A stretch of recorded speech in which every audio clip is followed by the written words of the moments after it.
Like, I'm getting these pictures from my good friend of these goddamn kids that are just jamming up these toilets left and right. And it leaves you wondering, if we had the added water pressure, if we had the added flushing power of, I don't know, say literally any other country that doesn't have these regulations, could we booty blast this poop down the tube faster and better? Welcome back to Privy, and Happy New Year, everybody. It's 2023. It's hard to believe that we've been doing this nonsense for going on 3 years now. And something that I sat down at the end of 2022, which was kind of it was a big year. And I sat down and I wanted to hear at the top of the show, before we get into, because I know you guys are just dying to know about why the water runs slower now. But I wanted to get back to the heart of Privy here. Why does Privy exist? And I've shared on the show a couple times, and this might be a good episode 0 if you need one of those to tell people, hey, start here. I would go start and listen with Santa Claus, but that's just me. But the heart of this show is it exists for bathrooms and history and culture and etiquette and all those things. We love bathrooms here on Privy. We're recorded each week from a bathroom. Whether we're joined by someone or not, we are in a bathroom. And it exists to have fun. It exists to hear from others. And everyone has a bathroom story to share. It's based on that premise that, since to my knowledge, we all go to the bathroom in some way, we all have a bathroom story to share. But originally, when I sat down to map out this show, against all odds, it started as kind of a joke to have me go infiltrate some bathrooms. And we're going to be testing some things this year, I think. We're going to try some things. Whether or not they stick, it's going to be the year of trying things, 2023. But what this show became early on was it was a show that existed to build thankfulness. As we covered a lot of those early episodes, which it is also my intention to re-release the first 10 episodes in some way, as they are next to unlistenable. They'll still live where they are now, but they might get a rebroadcast. But the show existed early on to build some thankfulness, because as you use the bathroom, you're just thankful that you made it. You know what I'm saying? And even if you didn't make it, you're thankful that you had a target. Because for a long time in history, people's target for bathrooming was the bush. And so it exists to try to build some thankfulness. And so we're going to take a moment each episode to maybe think about what we have to be thankful for from that episode. But I also want to say at the front of the show here, it is also our intention, as often as we are able, to make Privy as family-friendly a podcast about bathrooms can be. Now, when there is some content that maybe is iffy for younger listeners, I will do my best to give that content warning. And I will also do my best to even put in the diddly-do below some time markings if you want to skip those portions. But as is the case with bathrooming, a lot of the content material is crass and maybe is not for younger listeners. And so we want to keep the show family-friendly while not limiting ourselves to not covering these big swaths of the bathroom world. And so we will do our best, if that is the case, for those episodes that do contain it, to contain the explicit tag. You'll notice that we have removed that by default. So by default, we're family friendly, and if in the case where we are unable to, you will know ahead of time.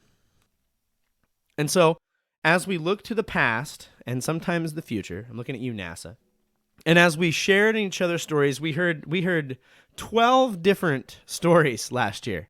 And I want more of that for this year. And so if you have a story and you want to be on this show, send me an email, privycast@gmail.com. We'll set something up. Absolutely. Everybody has a bathroom story and we want to hear it. We reveled in the good and the bad. And the goal in all that is, again, that we might grow in a little bit of thankfulness. Like, if anything, for all the times we made it to the pot. And that we are able to keep pooping in the free world. And this is one of the other new things that we're going to test this year, is acknowledging that free world has not always been free, and it was not free to achieve. And so, with that, I want to introduce a new endeavor, as long as I'm able to do it, is writing a review. Now, you'll hear me say at the end of episodes, oh, write a review, leave a rating and review. And the reason that podcasts ask you to do that is because when you do it, it helps other people find the show. Now, there is a part of you that has to be okay with putting your, if you write a review, putting your tag or your name associated with the show about bathrooms. But as I said, we're 3 years in, and we're going to try to do some good. And so, from now on, those reviews are not, I'm not the only one who is going to get a benefit as Privy and as a listener, building that listener base of this show. We acknowledge that pooping in the free world has not always been free. And so, every review left via, and if you're using some weird podcatcher that I cannot possibly track, I'm sorry, but the main two that I check that I know have ratings and reviews are Spotify and Apple Podcast. And so, if you leave us a rating on Spotify, that preferably the 5-star rating, we're gonna donate some money here, and we're gonna get to that in just a second.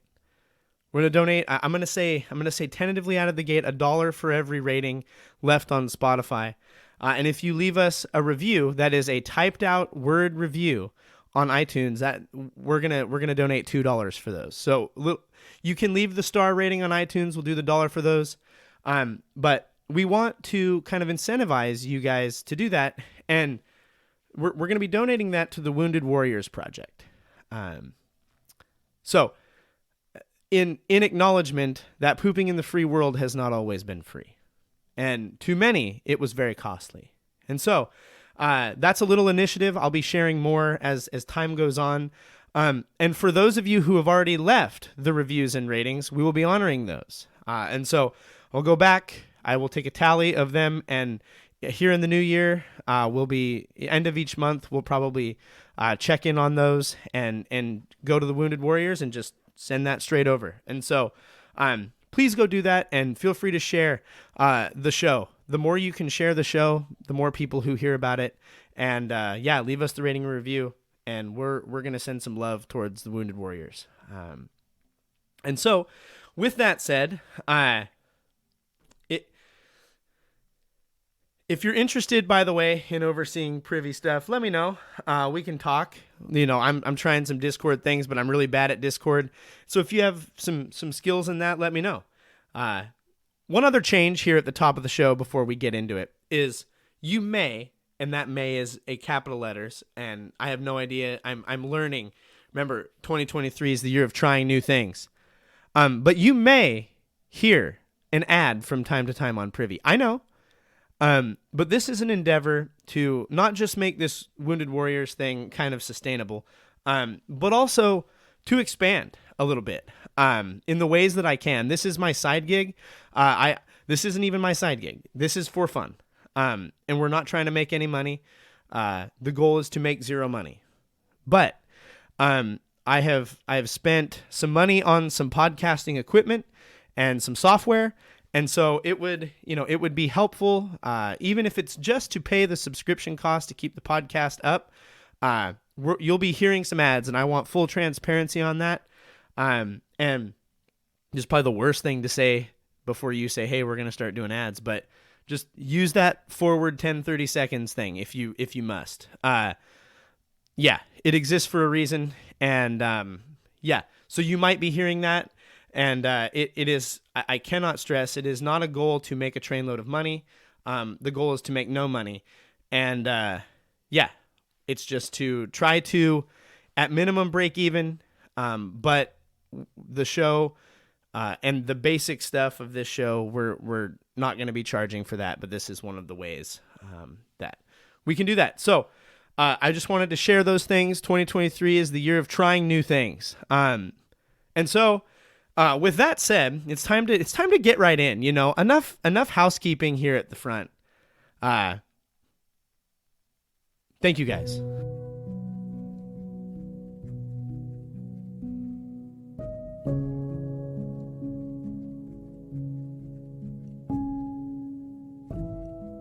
In 2015, former President Donald Jebediah Trump told people in an interview, with who I don't care enough to look, regarding what sort of policies he's going to overturn or revoke if he was elected. Now, we can look back either fondly or otherwise on that little bit of history, that he would like to change something. What would he like to change? And he said that he would like to look at water regulation and bathroom water usage regulation. And when asked why, he said, our water situation here in the United States, the land of the free because of the brave, is inferior to other countries of the world. Now, he notes, we have restrictions put into our water fixtures and plumbing, and it really makes you shower for 5 times as long anyway. Trump said a lot of things during his time as president.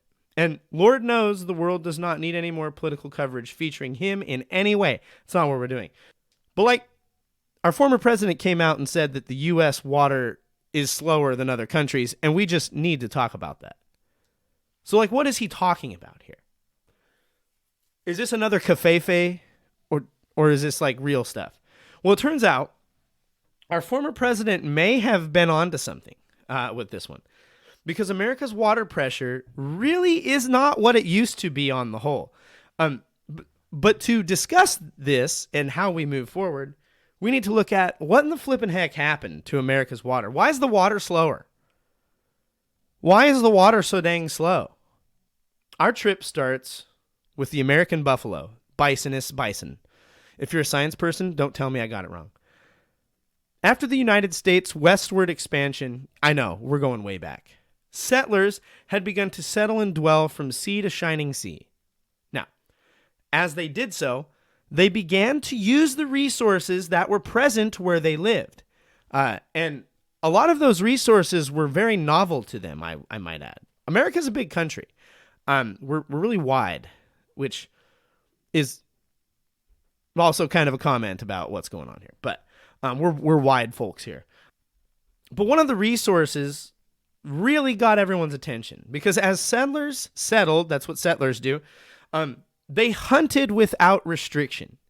And as a result, the bison, Buffalous buffalo, of the settled West began to decrease, and it dwindled and dwindled with each hunting expedition to next to nothing. The bison are non-existent. And nowadays, you got to go to Yellowstone to see some bison. And also, I've been watching Yellowstone, and this is not a plug. Go do it if you want, go don't if you don't.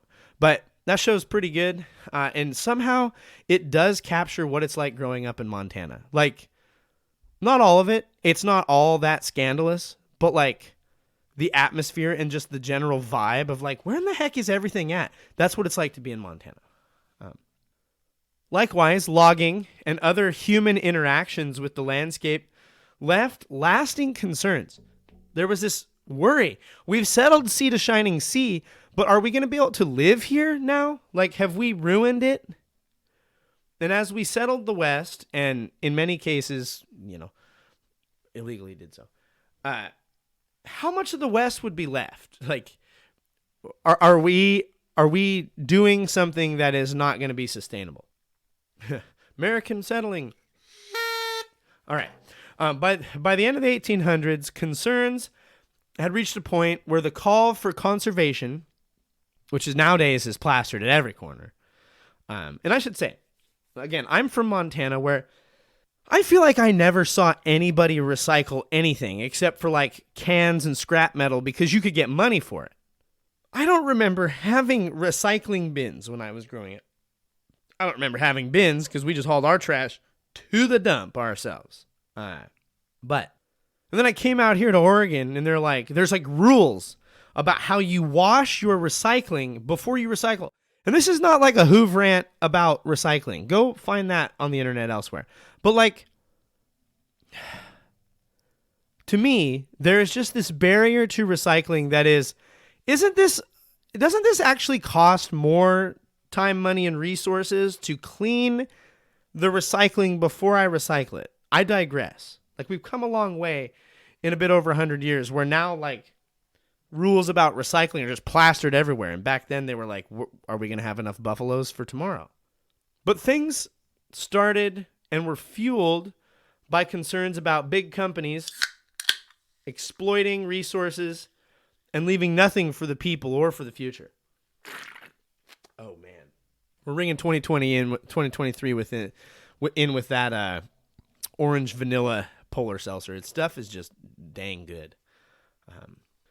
American conservation began really with a man named Gifford Pinchot,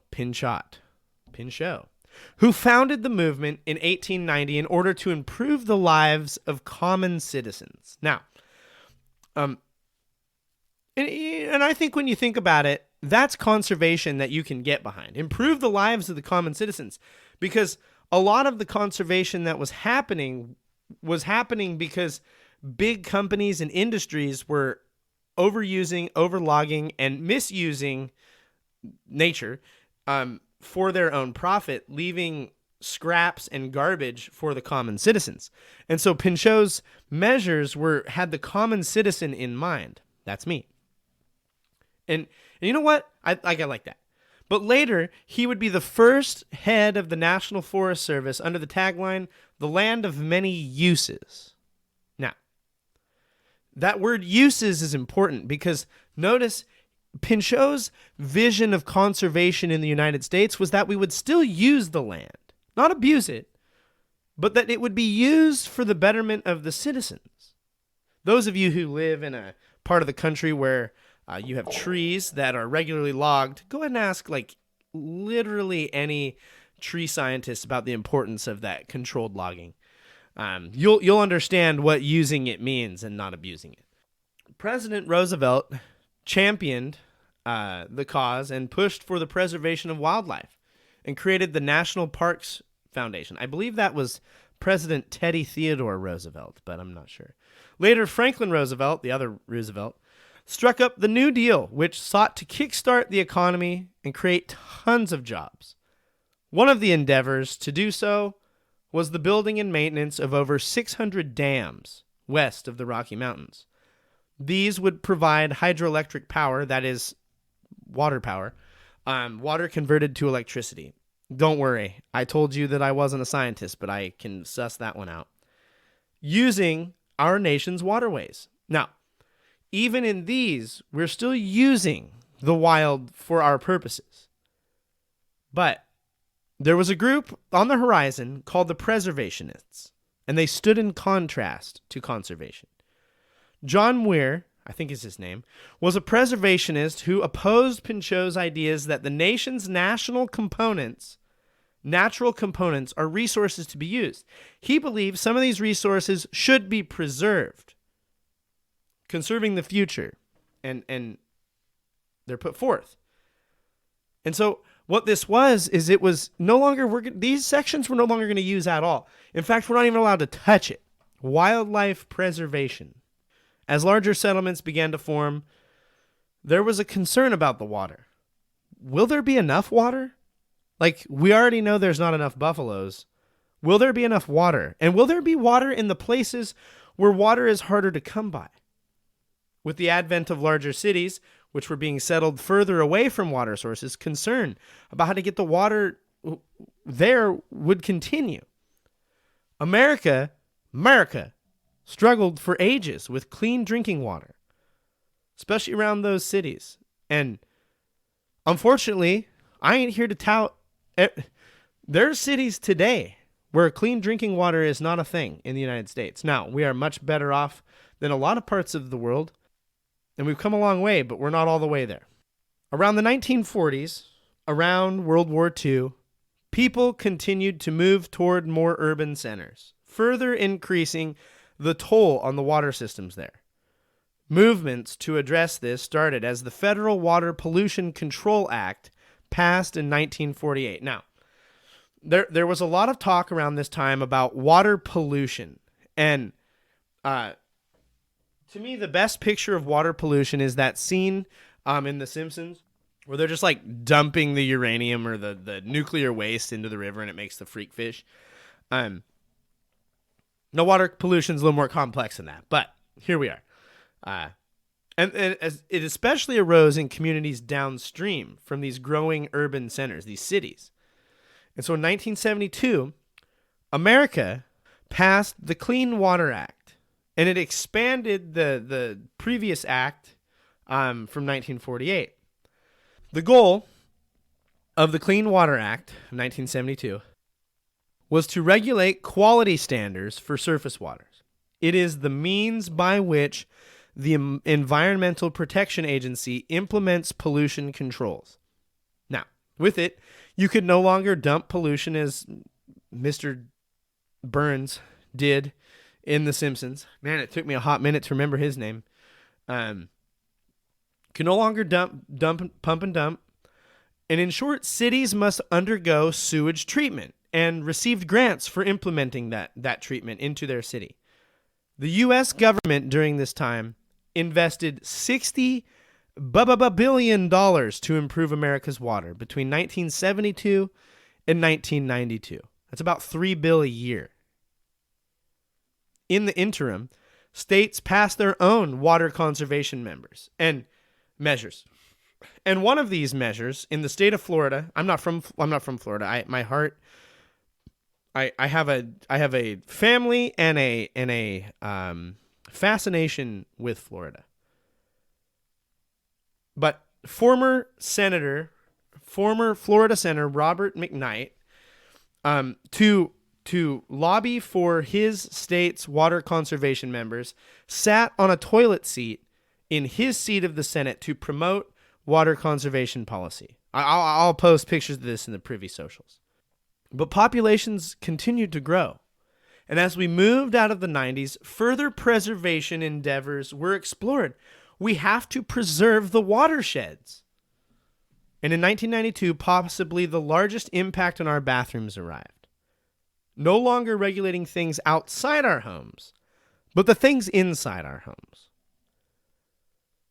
In 1992, the U.S. government passed the Environmental Policy Act, setting a maximum on water consumption for toilets, urinals, faucets, and shower heads. You can no longer have that high-pressure shower that you used to have. I mean, you can have it, but everything manufactured after this point is going to have to abide by these regulations. This is later updated in 2005 to reduce the flow of shower heads again. They also updated to sell and promote high-efficiency toilets and urinals in 2007. Official specifications of all these would be released in the course of a decade. And bathroom fixture manufacturers who wished to sell their products in the U.S. must follow suit. They must abide by these guidelines. Much of this was headed up and organized by the Plumbing Manufacturing International, PMI. And this regulation continues to be a thing in place today. And so with that brief, 15-minute-ish long look at about 150 plus years of American history, it would seem that our former president might have been onto something. And that said, if you have a bathroom fixture where you are that was produced prior to 1992, you might have a bit more water pressure than the rest of us. Likewise, if the plumbing in your area is older than 40 to 50 years, you too might experience some added pressure. Now, as things continued, Pinchot's policies and belief continued to guide U.S. conservation. We're no longer seeking to use the resources for our benefit. We have adjusted to saving them, preserving them, if you will, even if that means our toilets suck at flushing.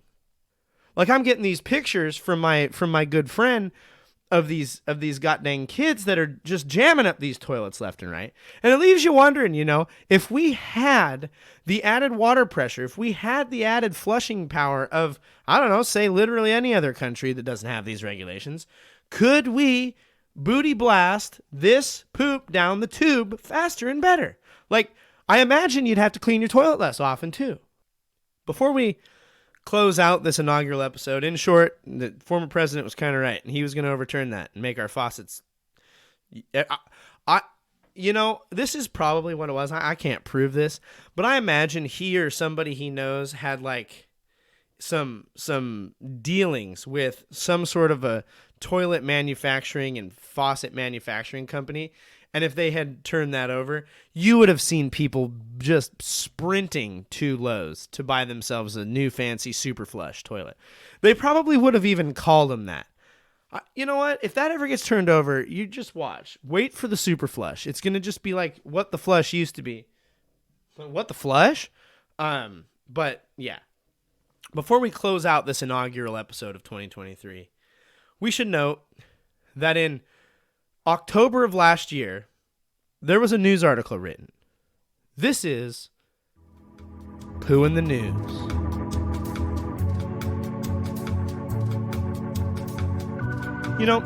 Privy's probably the only show where something that happened 3 months ago is even considered news. But this article comes from us from the EPA.gov. You know it's legit because it has the gov. The article notes that they're, quote, celebrating the 50th anniversary of the Clean Water Act on the banks of the Cuyahoga River. They list the key initiatives of the Clean Water Act, many of which we discussed in this episode, that led to the cleaner, more enjoyable water we experience today.